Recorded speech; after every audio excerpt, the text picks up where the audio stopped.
Welcome to Kev Talks, Real World Global Logistics. I'm Kevin Parkerson.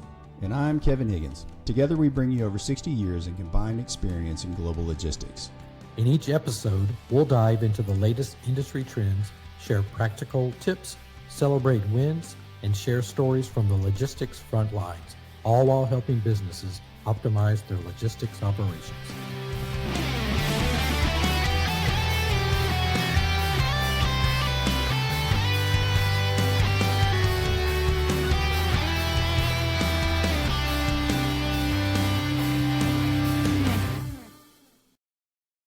Welcome to Kev Talks, Real World Global Logistics. Today, we're honored to welcome a distinguished leader in the maritime and logistics industry to the show, John Wolfe, CEO of the Northwest Seaport Alliance. John leads the Alliance with a clear vision and strategy, fostering a customer-focused culture that's instrumental in driving the organization's success. With decades of experience in the maritime sector, John's leadership journey includes serving as the CEO of the Port of Tacoma, Executive Director of the Port of Olympia, and an impressive tenure with Maersk Sealand APM Terminals, where he honed his expertise in terminal operations. Beyond his leadership roles, John is deeply engaged in advancing the industry. He serves on the boards of the American Association of Port Authorities, the Federal Reserve Bank San Francisco Seattle branch, and the Washington State Fair, among others. He's also a key contributor to initiatives like the Federal Maritime Commission's Export Innovation Team and the Maritime Innovation Advisory Council. John's dedication to fostering economic growth is evident through his role as an executive board member of the Economic Development Board for Tacoma, Pierce County. He holds a bachelor's degree in business administration from Pacific Lutheran University, further solidifying his foundation in strategic and organizational leadership. So, John, we're thrilled to have you on Kev Talks, Real World Global Logistics. Welcome, and thanks for joining us. Thank you, Kevin. Great to be John. here. Well, listen, John, the first question, we're going to get right into it, is how does one become the CEO of one of the largest ports in the U.S.? Did you take, like in seventh grade, a port automation class and you just loved it and said, that's what I'm going to be? Or how does one become, at the level that you're at? Yeah, well, I'm sure there's many different paths to get to the position that I'm blessed to have with the Northwest Seaport Alliance. Joking aside, I didn't imagine at a younger age sitting here in this role for sure. Actually, early on, thought I would go into education and aspire to be a teacher. Yet, Wow. Sometimes our best laid plans don't play out as we had thought. So I was fortunate coming out of school to have an opportunity with Sealand back in the late '80s, and so I began my career in this industry with Sealand in the Alaska division, and learned from some great people at Sealand. As you know, our industry is They're everywhere. Yeah, it's like its own fraternity. So I was one of those individuals early on that was hovering below the waterline with some heavy hitters, and by that, I had the chance to learn from some great people in the industry, and also got to experience a little bit of the business development side with the Alaska division, and then most of my time was spent, as you mentioned, in operations. And gosh, I learned so much from all aspects of working within a team to run a terminal, an active international container terminal. And then stumbled into the port industry. It was really interesting. You work around ports in the private sector, yet for me anyway, I never really paid much attention to the Port Authority because one has their head down doing what you're doing in operations, running a very busy terminal, and when given the opportunity to explore a job with Port of Olympia, I really didn't know what I didn't know. and I stepped into a role at the Port of Olympia, a smaller port here in the state of Washington, yet a real diverse port. They've got a cargo terminal facility, which has been successful over the years, along with an airport, a small airport, marina, and then real estate activities. So it was a much more diverse experience for me than having, focus on all things international container terminal Right. operation. What it allowed me to do is really learn about ports and how they function as a quasi public business, and to learn things that I just didn't know about the industry. Mhm. And through that time at the Port of Olympia, it was about 5 years from 2000 2005. I was uh, given the opportunity to step into the executive role for the last couple of years of that 5 year time frame. And gosh, I will tell you, my learning curve during that time was really pretty steep. And the commission put their trust in me and our team, and we did some really cool things at the Port of Olympia. And Mm. some of my favorite memories, quite frankly, in my time in the industry are working with that group in Olympia, and accomplishing some real great things. An old coach told me one time, "You make the big time where you are," and there's so much truth to that. And we did that at Port of Olympia, and then I was invited to join the Port of Tacoma, come back to my roots here, where I grew up, and join the Port of Tacoma team. And then that was in 2005, 2010, was given the opportunity to be the CEO of the Port of Tacoma, which was just a tremendous honor. And been here ever since. And I can talk a little bit about how the alliance was formed, but Yeah, I think that was going to be my next question. Is really maybe at this point, discuss that formation and most importantly, the mission of the Northwest Seaport Alliance. I think I met you again at the Port of Tacoma, and for the audience, Port of Tacoma, Port of Seattle, but now there is, at one point in time, they were separate, but today they operate as the Northwest Seaport Alliance. Maybe talk a little bit about that, the formation of that, and how and why. yeah. So um, during the time at the Port of Tacoma, prior to the formation of the Northwest Seaport Alliance, which occurred in 2015, we competed with Seattle primarily on with the international container business. Port of Seattle is different than Port of Tacoma in so many respects. Port of Seattle owns and operates the SeaTac Airport, or SEA Airport now, Mm-hmm. and they have marinas, they have cruise business.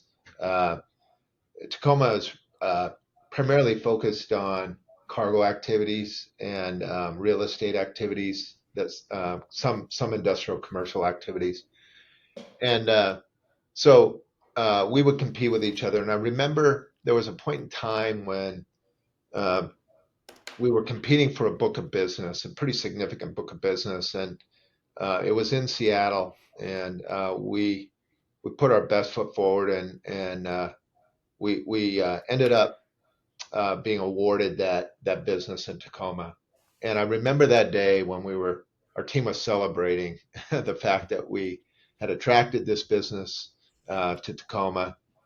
And so then the business moved to one of our terminals here in Tacoma, and it was probably one of the biggest operational challenges I've ever faced.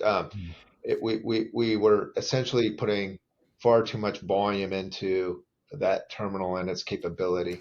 And it wasn't for lack of effort. I mean, between the terminal operator, ourselves, labor, everyone rolled up their sleeves to try and make it work. Yet, quite frankly, at the end of the day, it wasn't serving the customer very well. And and it was a wake up call for me to say that sometimes when you win, you can lose too, Yep. and we put so much value on the customer experience, and that was a tough time. So that then started some of these discussions that have been going on for years about, shouldn't there be a cooperative effort between Seattle and Tacoma, so that we can maximize the capital investments that we make in this great gateway and for the state of Washington, and really maximize the value to the owners of these two ports, the public, uh, by creating more jobs and economic activity by working together. And that was tough early on. Yet I commend the commissioners at the time. There are 10 elected commissioners, 5 in Seattle, 5 in Tacoma, for seeing the bigger picture and leaning into this opportunity. And so they formed the Northwest Seaport Alliance in 2015, August of 2015. And and to be clear, the home ports still exist as separate enterprises, and they have their own teams, own leaders, and those teams report to the 5 commissioners in Tacoma or Seattle. Separately, there's a third enterprise, a joint venture enterprise owned by the 2 home ports, which is the Northwest Seaport Alliance, and our team reports to all 10 commissioners. Okay. So it's really 3 separate enterprises, and yet we work very closely with the home ports, and we have a shared interest in growing the gateway because that's beneficial to both Seattle and Tacoma. And we're indifferent about whether there's growth in Seattle or Tacoma. What we really care about is that there's growth in the gateway and the jobs that come with it. So that's our focus. And it's been an interesting journey. We're 10 years in now, and it's not perfect yet. I would say it's much better than competing with each other. Yep. And the benefits to the community that we serve are far greater. We can leverage, as I mentioned, the strengths of both harbors. There's some strengths that the Seattle facilities have over Tacoma and vice versa. So we can match those strengths with the customer's needs, essentially having a larger playing field by which we can work with those unique aspects of Seattle and Tacoma. We also can better manage the significant capital investment that we make as a single gateway, because there's risk when you're competing with each other and you invest hundreds of millions of dollars into new facilities, and then if they're underutilized, that's a real struggle. So we can manage our capacity with the demand as a gateway rather than individual ports. And then the last piece that I would say, there are many other benefits, but one of the main ones is it gives us a single voice at the state and at the federal level. And, you know, we're in the major leagues. We're one of the largest port gateways in all of North America, as you know. So there are really important issues today and into the future. And as a single voice, Seattle Tacoma together as the Northwest Seaport Alliance, we pack more punch at the state and federal level, and that's important. I love that. I think that is so selfless, if you will, from a business perspective when you do that, because we all, you know, Kevin and I both have experience in dealing with multiple port authorities and some that are, you know, basically the same but different, if you will. And so I commend you guys on pulling that off. Was Barry Bookout part of the Northwest Seaport Alliance for a bit? She was, yeah. Okay. I have fond memories of Barry. She was a Port of Seattle employee prior to the formation of the Alliance. And when we formed the Alliance, there were a number of folks from both Seattle and Tacoma that joined this new enterprise, the Seaport Alliance, and Barry was one of those that was on the original team here with the Northwest Seaport Alliance. I met Barry, I believe, when she was with NOL. And then APL NOL, and then she moved to Seattle. She was an equestrian. She used to call on me when I was at Walmart, and I remember she's one of the coolest people. She was just real quiet, and we had a good relationship. And last time I saw her, I think it was at TPM, and she was still with the Alliance. So yeah, she was. She's one of the people from the early days of my career at Walmart that I'll always remember. Insert joke here on age. Kevin always opens himself up for that, and half the time I don't pounce on it. But hey, man, you can say all you want. It's a 38th year, so I'll take it. Right. Yeah. So John, it's been 10 years. It's been a full decade, really. So, like you mentioned, 2015, here we are, believe it or not, 2025.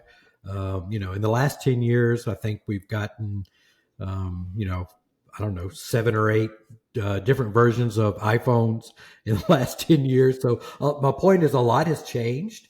What surprised you in those 10 years of what's changed in the last 10 years, or maybe things that 2015 that you didn't think you would be addressing in at 2025 that you're now part of the solve? Yeah. What happened in the last 10 years? Are you in that reflective mode yet of 10 years? Yeah, I think we all spend some portion of our time reflecting on the past Yep. and how we can learn from the past as we Right. move forward in the future. So certainly, I've reflected on the past. I think of that in two ways. Um, I think of it internally with our organization, what's changed, and I recall when we formed the Northwest Seaport Alliance, and Kevin, when you mentioned Barry, I was thinking about this. Like any organization, every organization comes with their culture, and the culture of Tacoma and Seattle was different. And so one of the challenges that we faced that I quite frankly underestimated early on was how do we bring these two separate cultures together as one new culture as the Seaport Mm. Alliance? Yep. And culture is a powerful thing in organizations because it defines our value system, who we are, how we operate, all of those things. And so I remember the two teams coming together, and early on it was this tension of, well, this is the Seattle way, this is how we do things, and Oh, this is the sure. Tacoma way, and this is how we do things.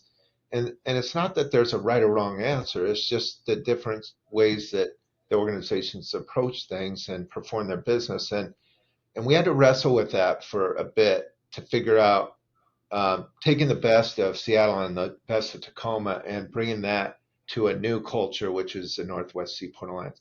I use an analogy like a sports team. When you uh, I guess it's apropos these days when you look at what's going on in college sports. uh, People changing jerseys all the time, but All the we had to time. change our jersey. I had to take off my Port Tacoma jersey and put on a Northwest Hmm. Seaport Alliance jersey, and with that means I'm adopting a new culture, Mhm. and so as I reflect on what's happened internally, um, we have been on this journey of defining ourselves as the Northwest Seaport Alliance as this this unique partnership and our own culture, and that's been really enjoyable. And I'm proud to say that our team has really embraced that now, and that we proudly wear that Northwest Seaport Alliance jersey and That's what that awesome. means Yeah. in terms of our value system. So that's been really rewarding. Uh, Externally, gosh, there's been so much change even in the last year. Right. But if what I experience, and I'm sure many do in the industry, is there was always change happening in the industry. Mhm. What I've experienced is the pace of change has dramatically increased. You nailed it. Yep. Um, and and so organizations that have the ability to be nimble, to adapt to that change quickly, are the ones that tend to rise to the top. And I look at some of the industry leaders that I've been able to hang out with in this role and learn from. Mhm. Those that I really admire most are the ones that have that ability to adjust, to make those changes quickly and um, and with just a clear mind, and that's something that I've had to really learn and refine my skill set because there's risk. There's risk, especially with this industry, because we are such a capital intensive industry. Uh, you're making decisions that are hundreds of millions of dollar decisions, those are real decisions. And if you get it wrong, it's pretty painful. Mm-hmm. So having the ability to connect with each other in the industry, learn from others. I'm still learning all the time from people that I get to spend time with that have great experience in this industry, and then to pay attention to what's coming around the corner and try to anticipate that change, because that, as I mentioned, the pace of change is pretty dramatic. Yeah. I think we've talked about that. Kevin Parkerson and I have talked about that a lot. We see, we used to talk about we'd have some kind of event when we were managing our supply chains once every 2 to 3 years, and that you had to get prepared for, that caught you by surprise, and now we're in a constant state of events, right? It's one thing after the other, whether it's a terminal slowdown, port strike, pirates, bridge collapse, you name it. We've always got something going on. Right. Yeah, it's endless with the geopolitical issues that are out of our control, yet they impact our business. The trade relationships that are shifting Mm-hmm. associated with that. Even climate change and having to deal with more extreme weather conditions and what that means. I think about the folks down in California today, or Mhm. yesterday it was the Gulf East Coast. So that there's so many factors that one can't see necessarily lurking around the corner yet. We know they're coming, Yep. and our ability to assess the current climate and then make adjustments accordingly to continue to add value to the customers that we serve and the jobs that come with it is what makes us great. And so we try to be pretty nimble organization, even though we're a public enterprise that Yeah. is designed not to be so nimble for good reason. And then be innovative, with technology. And I think of what I don't know about AI technology and trying to learn and how that's going to impact our industry as one example. Those are the kinds of things that I think many leaders spend time assessing for their organizations. Yeah, I'd love to get your take on AI in a second, but I want to go back a little bit. As we think about and talk about things that are impactful, something current events right now, although it's not directly impacting you, ILA.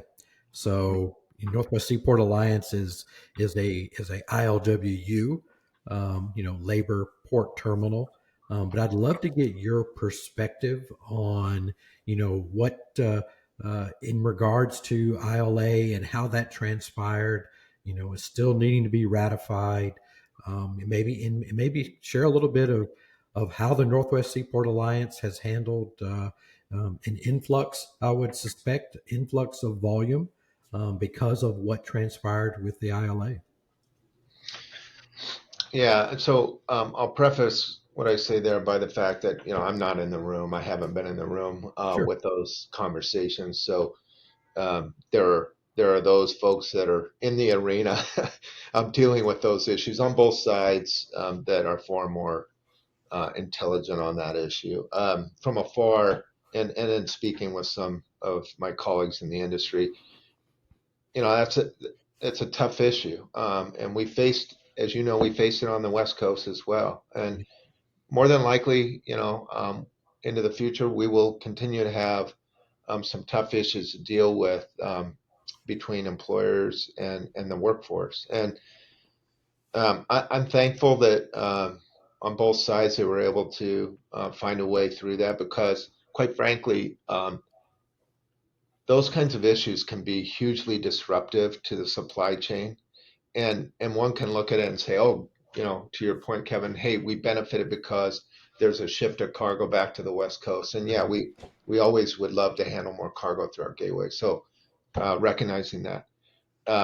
That said, we've also experienced times where there's been a significant shift of volume from one gateway to another, Mhm. and that can be disruptive to a gateway and disruptive to the whole supply chain. And so that brings with it different challenges. Coming through COVID is a great example of that, where we all felt the pain of a failing supply chain. Yep. So, I have many friends that are part of the Gulf and East Coast operations, and I'm glad to see that they found a way through that, through probably what I would imagine is some tough conversations and some compromise and some goodwill on both sides. What I would say for us is the relationship with our labor partners is critical. There's many stakeholders in the supply chain, and then there are those few that are critical to our success because we can't do it alone. And the partnership we have with labor, the LW on the West Coast, is critical to our success. And so we spend a lot of time in those relationships. I spend a lot of time in those relationships because it's so important to the success of this gateway and the success for them. And so we have regular meetings with the leadership of our two locals in Seattle and Tacoma. We have a local in each port, so we spend time with each of them, and then sometimes even collectively. We want to understand what's important to them, share what's important to us, talk about what's in store in the future, what the opportunities are, what the challenges are, and have a shared strategy around how we're going to attack this market in a way with a single goal of increasing the volume of cargo moving through our gateway and the jobs that come with it, because we have common interests there. We might have different opinions about the how, the what, the outcome we're shooting for. We have common interests. So that's where I would start, is at a foundational level around trust in a relationship, and being willing to have the courage to have tough conversations, because at the end of the day, that's what gets it done. And so I'm proud of the relationship we have with our locals, and I value that relationship. And sometimes we see things the same, and sometimes we have to break it down because we see things differently. And there's probably some truth on both sides. Yeah. So, John, talking about relationships, and KP, if you got a follow up question, that's great. But the relationship piece is, talk about the relationships and how they've evolved over the past 20 plus years with the actual shipper, because back in the mid and late 90s is when we started to get more involved in the relationships directly with the ports and the port authorities. So how have you seen that evolve, and how is that today? Yeah. Are you asking, Kevin, about the relationship between the port authority and the shippers, or with labor and the shippers? With the port authority and the shippers. Yeah. That's really a great question, because you're right. As I think back on how that relationship has evolved, our contractual relationship with the customer is really for us is our terminal operator, because they're the ones that pay the bill, right? Each exactly. month. Yet it's so important for us to have relationships deeper than that within the industry. And to your point, with the people that are making decisions each and every day about where their cargo is going to move. So the importers and the exporters, as well as the ocean carriers. Even though, for us, in most cases, we don't have a contractual relationship with the ocean carrier, those relationships are so important to us, and with the shippers.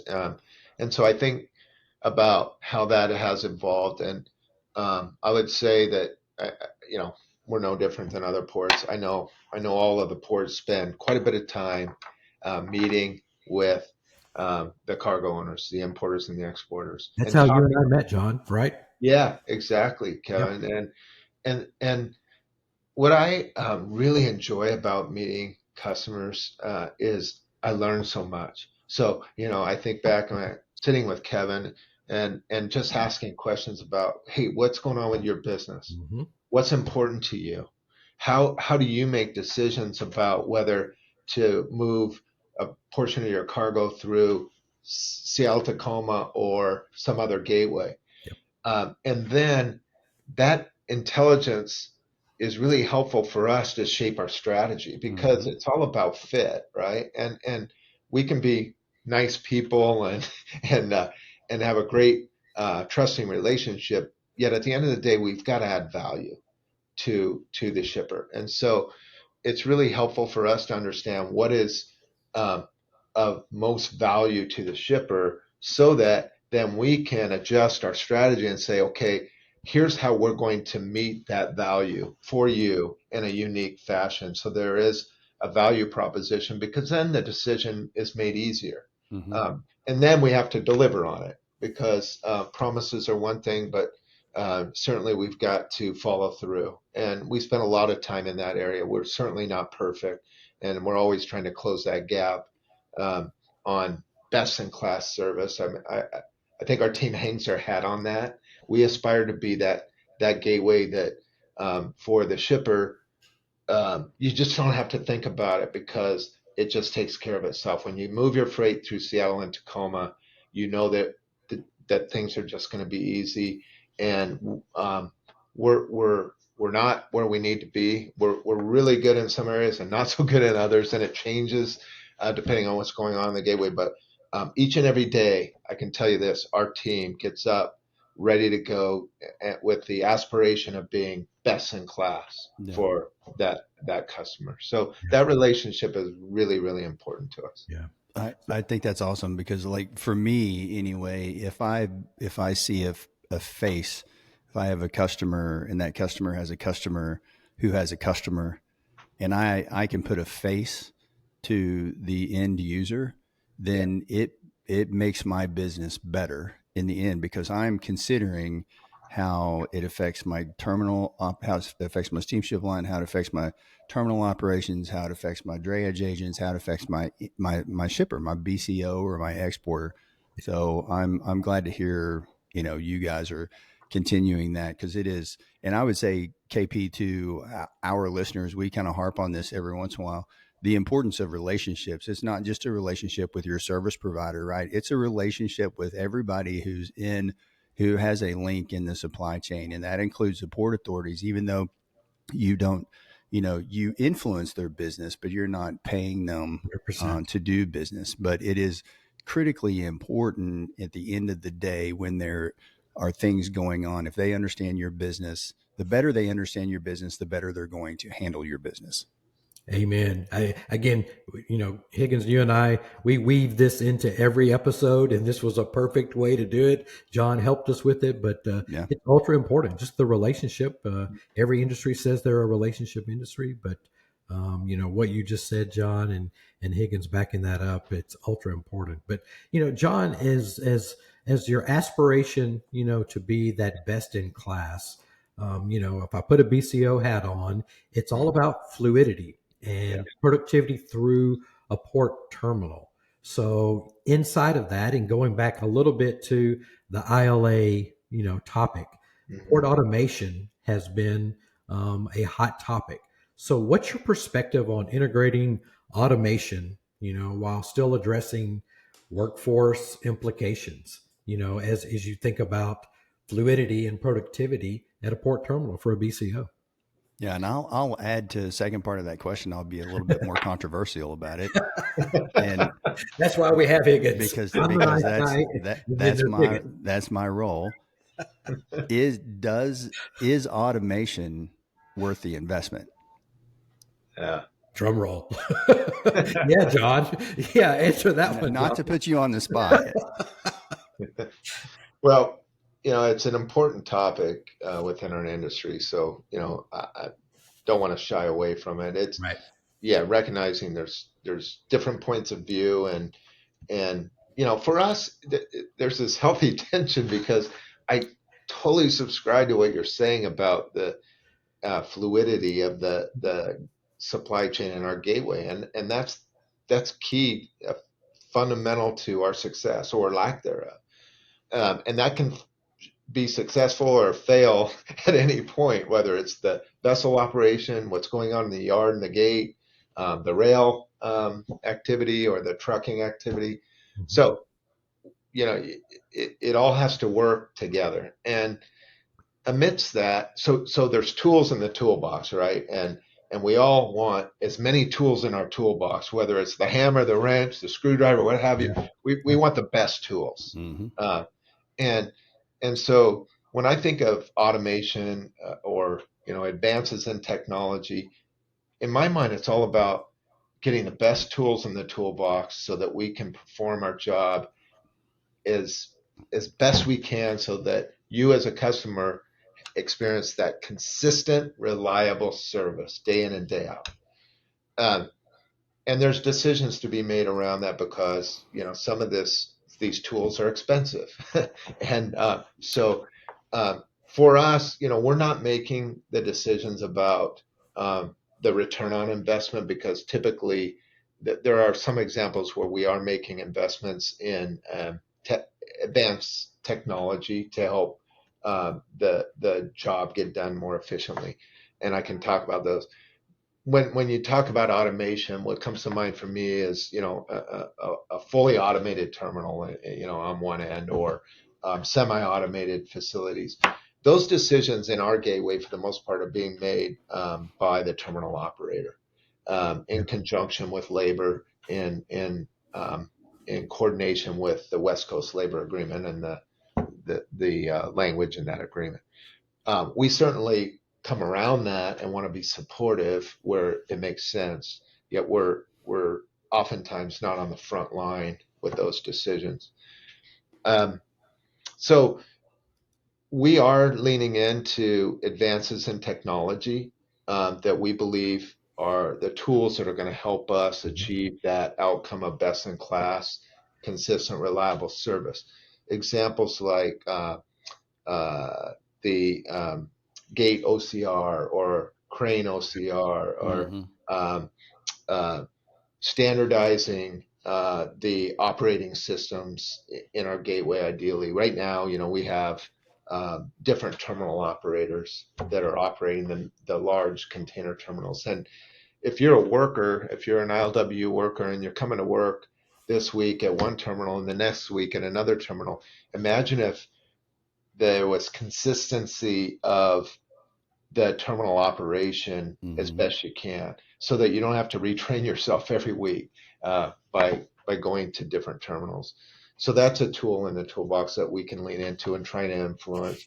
So there's many different ways in which we are leaning into advanced technology to improve our gateway, and then there's the decisions that are made primarily by the terminal operators, whether they're going to go with semi-automated or automated equipment, and that's a negotiation between the terminal operator and labor. I don't know if that fully answers your question. Happy to dig in more, but that's my view of things.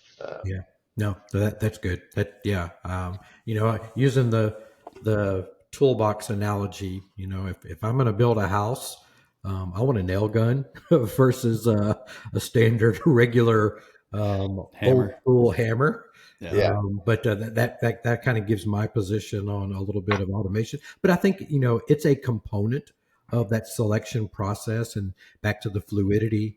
Getting access to my cargo, putting my BCO hat on.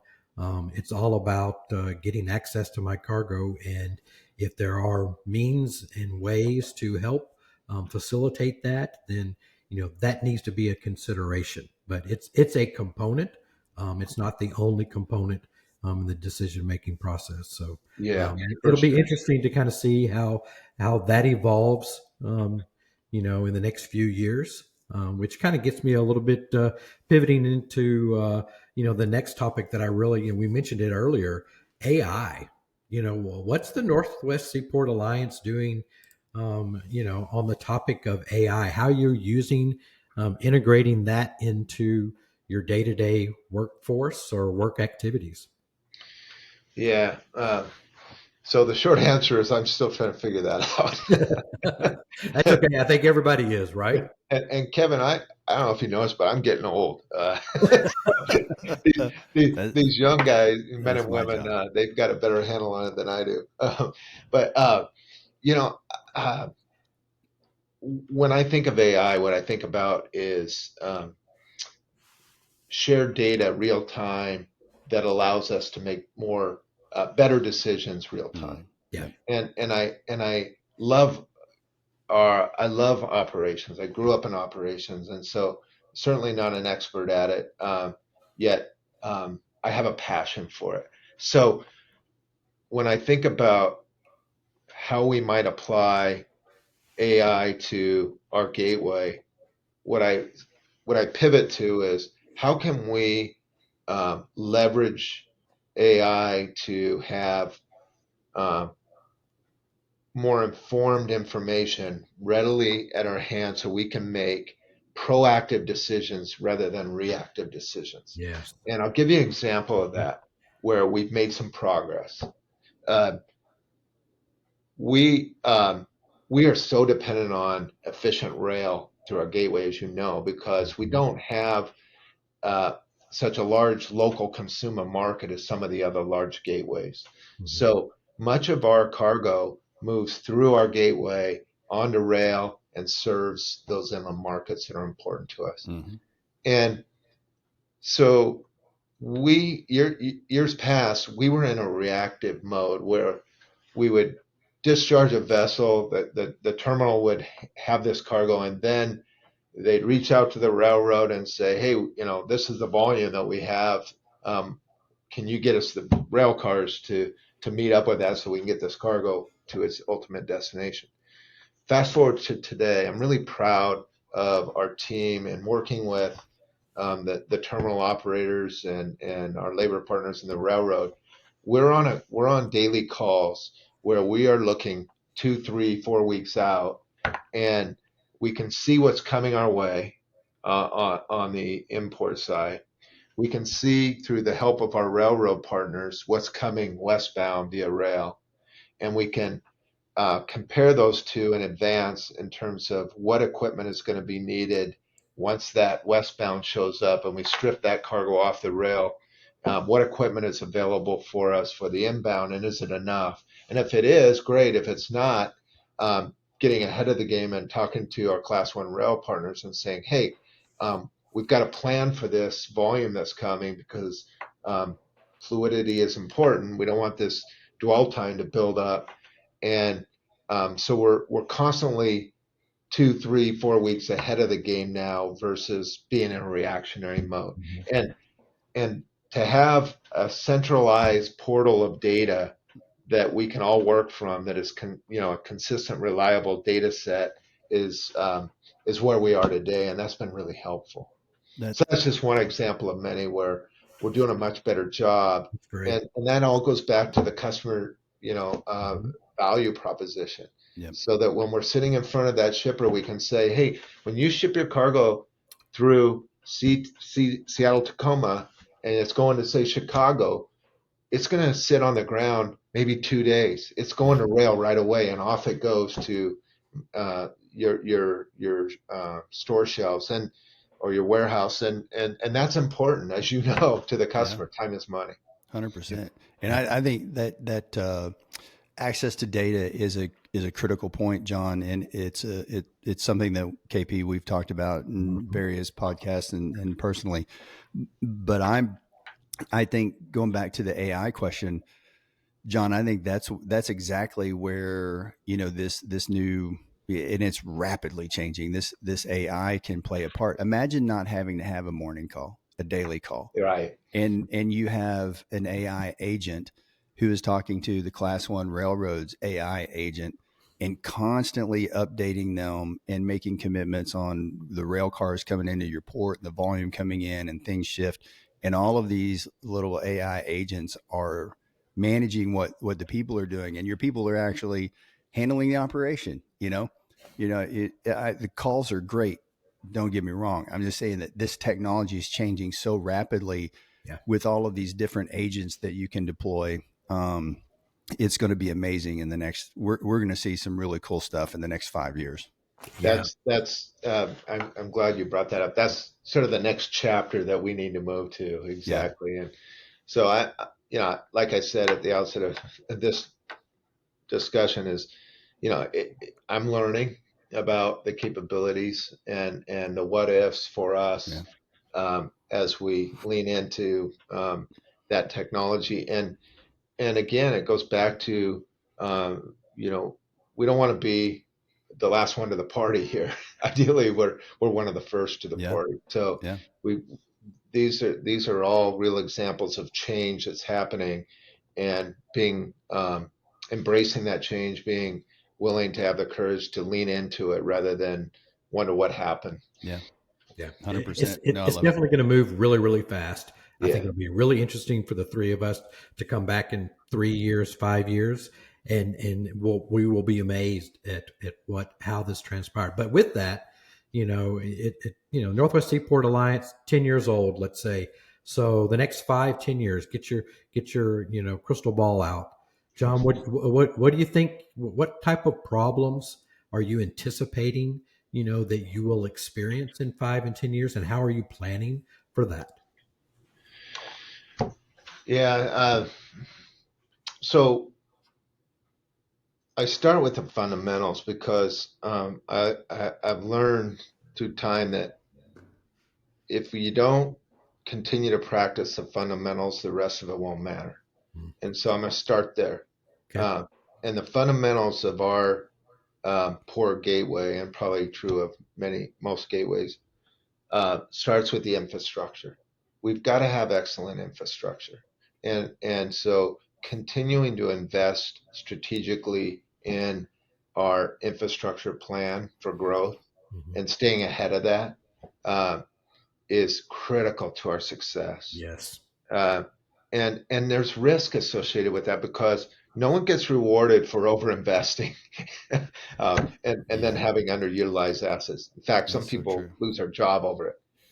Yet we've got to have a tolerance for some risk to always have some headroom, because as you know well, when the customer needs that asset, and we say, well, great, hey Kevin, we'll have it in a couple of years, you're you're you're out of the game. Yeah. So we got to stay ahead of that, and we've got a good game plan for investment in our infrastructure to both uh, improve what we have and also expand. And we're blessed to have some land that has yet to be fully developed for cargo space. Not every gateway has that. That's right. We have room for expansion. Mhm. It's not easy, but the low hanging fruit's been picked. But we've got some neat opportunities here. So, and we're sharing that with our customers so that they understand too that there's a growth opportunity when you come to Seattle and Tacoma. So that's number one. The other fundamental is sort of the blocking and tackling of day-to-day operations, where we spend a lot of time. But I want to emphasize that because that is really important for us. We're on the West Coast typically a landlord port versus some of the Gulf and East Coast ports that Mm-hmm. are more operating ports. Yet we're a hybrid port. We do operate here in the Pacific Northwest at the Northwest Seaport Alliance. We operate a rail yard. We operate a non-containerized facility. So we have that in our DNA, and that's in my DNA, and it's important because I think when you draw closer to operations, whether you're actually operating or not, you're better equipped to provide solutions to your customers because you understand the Yeah. business. Yeah. So um, our team is made up of folks that came from the private sector in operations, ran large terminals for large global terminal companies. We have recruited some of those people onto our team Mm. because they understand terminal operations and port operations. And that's really important, fundamental for us. And they work hand in glove with our biz development team that is sitting with our valued customers, the cargo owners, and oftentimes they're partnering together. So it's not uncommon for us to go visit a valued BCO with our biz development and operation person, because Mhm. so much of that conversation is operationally focused. It's That's about right. customer solution. Yeah. And so that is something that we really pride ourselves in and hang our hat on. And so that's a fundamental that we're not going to let go of. In fact, encouraging more of that. In terms of the future and what we see around the corner, I'm excited about the future of this gateway because one, we are a cargo gateway that has some diversification. So we're not just a container port. We have a really healthy business with ro-ro cargo and non-containerized break bulk cargo. And so that that helps us take the edge off when there's down cycles in one particular business. Maybe the other business can make up the difference. And so that balanced business portfolio is really important to us, and we're going to continue to leverage that. Mhm. And there's new opportunities in the marketplace that we're exploring there. And then, with the container business, which is our bread and butter, that's probably 70 to 80% of our business from a revenue standpoint, probably 80%. Um, I believe that we have an opportunity to separate ourselves on the West Coast. We're never going to be in LA Long Beach. LA Long Beach, they have a great gateway. They have a largest gateway in North America, one of the larger gateways in the world combined. And um, and so we've got to be different. We've got to offer something unique and different. And so what I see into the future is we're going to continue to explore how we differentiate ourselves on the West Coast. So I'll give you one example, and it's what I talked about. We're going to lean into more opportunities where we might be able to be an operating port, Mm. and we're exploring some of that now. We've got a terminal or two that are not tied to a long-term lease right now, and we're exploring how we can stand up our own team to approach the marketplace as a terminal operator. And and I think that brings a different value proposition to the customer because Hmm. now we're in complete control. When we're sitting in front of the shippers and they're saying, "Hey, Seaport Alliance, these are the things we need." We don't have to go try to influence a terminal operator to help make that happen. We're in complete control. Now, there's risk associated with that, certainly, and we understand that risk. Yet, that's an area that I see us really leaning into in the future to offer a different value proposition to the marketplace. That's really Wow. interesting, Well, and I'm sure Higgins, you have some comments, but mine are very interesting, yeah. and I can think of some really large shippers that would be um, interested or should be interested in looking and vetting that completely. Higgins, No, I know. I think it's very intriguing, very interesting, and um, it's a way to just continue to look at yourselves differently, right? there And you not go. just get stuck with this is what we are. We're a landlord port. It's like, no, how do we increase that fluidity? How do we put more cargo through here? What can we do? And when you go exploring all opportunities, I think that's awesome. Yeah, yeah. So Yeah. John, Higgins and I were at an event this last weekend, and where the audience was primarily students. Um, and the moderator asked a really good question, to the guest that I want to pose to you. That I think our audience, some of them may be students, but students of the industry. But what skill set, in particular, do you think is the most critical, important skill set for someone starting off in this industry to have? Is that Higgins? Is that how it was asked? Did I get that Yep. right? Yep. What's the most important skill set to have? You just took my last question. Boy, it's a great question. For me, when I'm looking at new players to join our team, I'm looking for um, the values that individual brings with them. Mhm.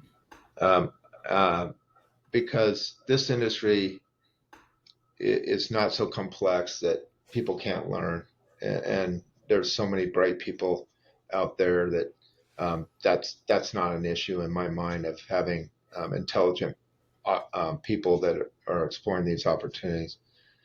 What I look for is um, an individual that puts team first over their own self-interest, has a super passion for customer care. That's critical for us because of wanting to be best in class and having that hunger to want that every day and find ways to work through challenging situations to bring that value to the customer. I want people that have that passion. Um, that people that have the utmost integrity and courage. I think courage is a interesting uh, value that I know for me when I see someone that tackles some really tough issues and is willing to say the tough things because they're being honest. Um, Man, I think those people are tremendous assets. Mm-hmm. And I recognize that courage can be can grow with experience. Mhm. So there's some grace that has to be there. Yet I've seen some individuals early in their career come in and do some really courageous things, Yeah. things that veterans might not do. Yeah. And so those are the things that I look for. Certainly, there's technical skills that are important to us, especially as we were talking earlier about some of the new technologies um, that I don't have a strength in, and so I need to surround myself with people that do.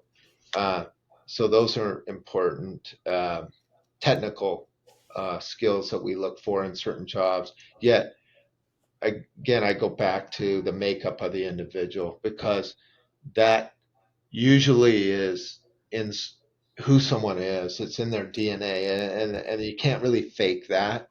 And so those things are really important to me. Yeah. No, that's really good. Really good. Higgins, any parting thoughts? Well, what are you going to be at TPM, John? Are you planning to? Sure. Yeah, we'll be there with our team, and Right we on. look forward to. That's such a fun event. Well, and I'm glad you said that. I was going to ask, how do you decide what conferences, what events like that to go to, and what do you get out of them? Yeah, that's the I mean, it's a challenge. great networking event. I get It's that, such a right? great networking event, and then you've got the opportunity to have many private meetings Mhm. with cargo owners and the ocean Yeah. carriers and the other stakeholders. So probably the biggest challenge is trying to prioritize your time Yeah, in that yeah, short window when you've got great speakers that have really informative views on topics that are real for us today, and there are many. And so I typically, try and go through the menu of the presentation and say, gosh, I can't miss this one because Yeah. these folks, that panel is going to be a powerhouse panel. And then certainly the networking piece along with our individual meetings. So I, I hesitate to say this because it's a bit exhausting, yet we probably could be there all week Yeah. and continue to have Mhm. great value. So it's we're all in, and it's a lot of fun. And what's really enjoyable amidst all that is the friendships that are built in this industry, and we don't get to 100%. see each other all the time because we're scattered all over the nation. Yet it's so much fun to run into people that are great friends in the industry that I haven't seen in a while, and have a chance to catch up. That's really rewarding to me. Yep. That's great. I agree. Well, listen, we will be in Long Beach, so hopefully we can run into Good. you while there. So, well, Yeah. listen, John, thanks so much for joining us. This has been great. Your insights Absolutely. into the pivotal role of Northwest Seaport Alliance, the challenges and opportunities shaping the maritime industry, and your vision of the future of global trade have been really incredibly valuable. Your leadership and your dedication to innovation continue to inspire not only those within the logistics sector, but also a broader community that you serve. It's been an absolute pleasure hearing about your journey, your strategic initiatives of the Alliance, and the impact that you're having in the world of global logistics. So to our listeners, thank you for tuning in. Absolutely. John, we appreciate you. Thank you both. It's been enjoyable hanging out with you for this time. Appreciate it. Right on. Have a great day. We'll talk Thanks, to you John. soon. All right. We hope you enjoyed this episode of Kev Talks, Real World Global Logistics. If today's discussion inspired you, don't forget to follow, subscribe, rate, and share our podcast. Remember, every great journey in logistics starts with a single step forward. Let's continue working together to transform the industry.